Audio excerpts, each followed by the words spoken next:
Hello guys, and welcome back again. We have another Pioneer deck tech, and it is from the recently concluded Pro Tour Murders at Carlo Manor that was held in the MagicCon Chicago. And this one is a list from a fellow Pinoy or Kababayan that is now have joined the Pro Tour scene. So this is the deck. I call this one as the Artifacts Aggro, or I call this the Ensoul Artifact Izzet deck by Sir Jose Gabriel Hilario.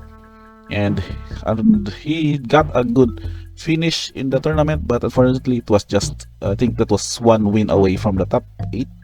But still, congratulations to him. And what got me into this interesting deck list that he piloted, which also garnered a good tournament finish in that event.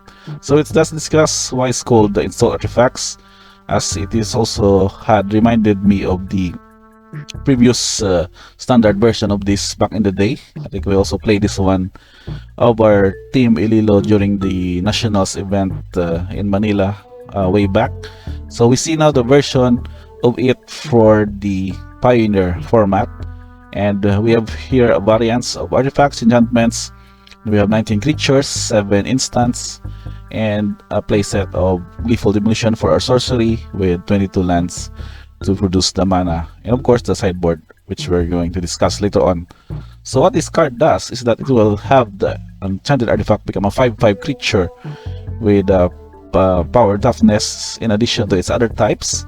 And we have several cards here that can produce, or basically can become also a good target for the Ensoul artifact. So first off, in a creature list, we have a playset of Combat Courier, which can act as not only as a 1/1 but can also be sacrificed to draw a card, and later on can be used to unearth. Unearthing it would also mean that it would also become a fodder, for example, for Lethal Demolition to produce these 3/1/1 red Praetorian Goblin creature tokens, or can be used as a sacrifice requirement for Shrapnel Blast. So with this card as a playset, we also included similar cards that is currently also standard legal. As you can see here, we have 4 copies of Spyglass Siren and a core set also of Buldarian Epicure. So these features has both similarities of producing artifact tokens. So Spyglass gets you a map token when it enters the battlefield. Epicure gets you to create a blood token. At the same time, it will deal 1 damage to its opponent. So with that setup, it makes sure that curving out to a turn 2 Ensoul on a good target would make sure that this deck would be really efficient in doing that kind of setup. And that for the 1-drops, we have also included here the 2-drops with sort of utility, and we have 4 copies of Inti. So we have discussed also in previous video with the Inti card included in the list, is that it can basically get you a good card value whenever you attack. Whenever you discard 1 or more cards, those are getting replaced with the exiling the top card of your library. At the same time, getting your creatures bigger by putting a +1/+1 counter on it and gaining trample until end of turn. So also included is a copy of, or 3 copies of the Reckless Bushwhacker. So having this one as a search will get you a good attack, much more if combined with the Lethal Demolition tokens. So with this, casting it, for example, on turn 3, and then surging with the Reckless Bushwhacker, so that they can also have you to get your creatures +1/+0 and gains haste until end of turn. So with these cards, we have also an option if you're going to go grinding or up in the air with 4 copies of the recently unbanned Smuggler's Copter. So with the Who one, you make sure that the several 1-drops of your cards in the deck would make you have to activate this one as a 3/3 flyer that whenever attacks or blocks, you may draw a card and then discard a card. In that way, you can also filter out some cards of the library that is needed for this certain matchups, such as going into Shrapnel Blast or Torch the Tower for spot removal, and also you would also have Spell Pierce to protect some of your relevant creatures or artifacts, for example. So in that way, this deck would have several ways to win. So not only going with a huge 5/5 in turn 2, or go wide in the flyers with the small helicopter, but also can have also demolition tokens with the bushwhacker as a huge attack setup, and basically just win out with a shrapnel blast to your opponent's dome. So with this lineup here, we have several use in the lands. For example, Darksteel Citadel would also become a good target here because it is indestructible, so targeting it with demolition would also get you 3 goblin tokens, but at the same time you still retain the citadel. And then we also have Den of the Bugbear as a good as a manland for attacking and producing also a goblin on its own. Several cards that can also utility with Otawara as a bounce spell, and also Sokensan to produce additional spirits that can be buffed by the bushwhacker.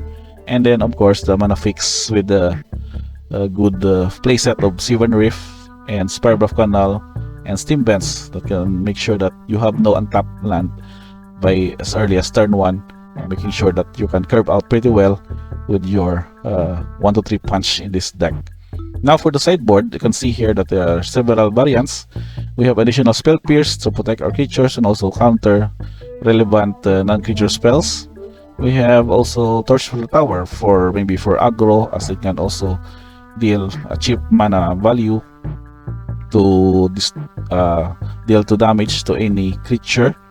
And the Ring Valley for if there are several ways to deal damage to white and blue creatures that can be countered, then this would be your best card to sideboard against them. And we have a playset of I think this is only a single copy of Negate, which we have a solid counter spell against any non-creature spell. So also that is also in support of the Spell Pierce. And then we have 2 copies of the Licensers. We have known that Izzet Phoenix will be the best deck in the format, so we make sure that we can also have this one, exiling them from the graveyards to not prevent them from recursion. At the same time, can be used to crew to have this one power toughness equal to the number of cards exiled on it, and also being a good attacker in the mid game. And also we have several cards here which is also catering the companion of Giganta. So that is another companion that can be cast in the mid game up to the late game. Are your copies of Velociraptor? This is the Rampaging Ferocidon. So preventing your opponents or players can gain life, and also dealing damage to that creature's controller whenever it comes to play. And then we have Azuret the Fervent, which is the good mid game whenever that can attack at the same time if you have one of your cards in hand. So in any aggro setup, in making sure that you can basically give out the rest of your gas because of your aggressive start and cheap casting cost creatures, and also can be used those extra cards to discard for this ability to deal 2 damage to each opponent. And that way we have the last but not the least are your mana curve, in which we have really cheap for 1.58. You can see here you can only have the 3 mana cost as the main or the top curve of this deck, but given that we still have to need 32 lands in order to cater the mana cost. And color distribution, we have mostly red with 21, blue is 9, but producers are basically even, 14 and 16 respectively for this kind of deck. And of course the tokens here, we need also these tokens to represent the effects. We have Blood token, the Goblin token from the Manland, Map token from the Siren, the Demolition, Protection Goblin, the Spirit tokens from Sokensan. So I guess that's pretty much it for this deck, guys. Again, would be another new interesting deck to try out in the Pioneer format for your next local or MTG online event or in tournaments. And again, congratulations to Sir Jose Gabriel Hilario for the good finish, representing also the Philippines in the Pro Tour Murders at Carlo Manor. Again guys, thank you for watching in this video. Don't forget to like, subscribe, notifications on, and see you on the next video upload.